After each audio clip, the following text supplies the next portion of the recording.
Teardrops. Spunk hid in the corner, wasting away, all alone as he was. He knew he looked different than all the others, but he still felt the same hurts, happiness, and blondness as all of us. He just wanted to be the normal one, the one that looked like the rest, but life had not made him this way, so he hid better than the best. On a faithful day, one summer morn, Spunk decided he needed a change. This hiding was becoming for the birds, as they were now nesting on his head. The chirping of the baby birds was giving him a headache, so off he started to walk. To find a place to lay the nest was all he could think about. 10 feet tall, with a bright patch of red hair, made for a stunning sight. Add in the nest of purple martins, perched, as they were, on his head, drew looks from all around. A tiny tear made its way down Spunk's face and fell to the ground. On he went, walking through the barren land to the forest he knew was due south, from which he came. The sun beat down and more tears were shed, as Spunk needed water and shade. Straight forward he went, never looking back, determined to find the birds a new home. As the sun was setting, Spunk came to the edge of a forest. One last huge tear leaked from his eye to hit the dry ground. 1 mile into the forest, he finally stopped, taking the largest breath Spunk could. Slowly, steadily, he lifted that nest off his bright red head. Up went his long, long arms, as high as he could reach. From tippy toes to fingertips, he gently set down the nest on the branches of the tallest tree around.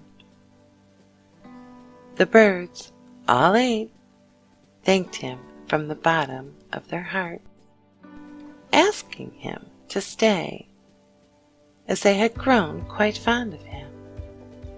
Spunk knew this wasn't to be. As much as he liked the birds, he needed to eat more than worms. He said his goodbyes, turned, and started making his way back to the village he called home. Reaching the edge of the forest once more, he stopped dead in his tracks.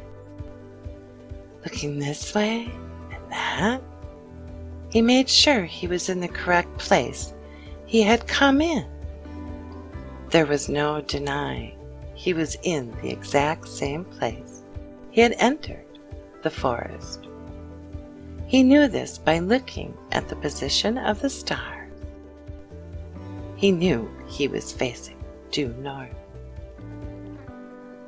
Spunk's first step forward had his bare feet sinking down into the softest green grass there would ever be found. Staring straight ahead, he slowly made his way forward to the natural spring-fed pond, in the exact place his last teardrop had fallen.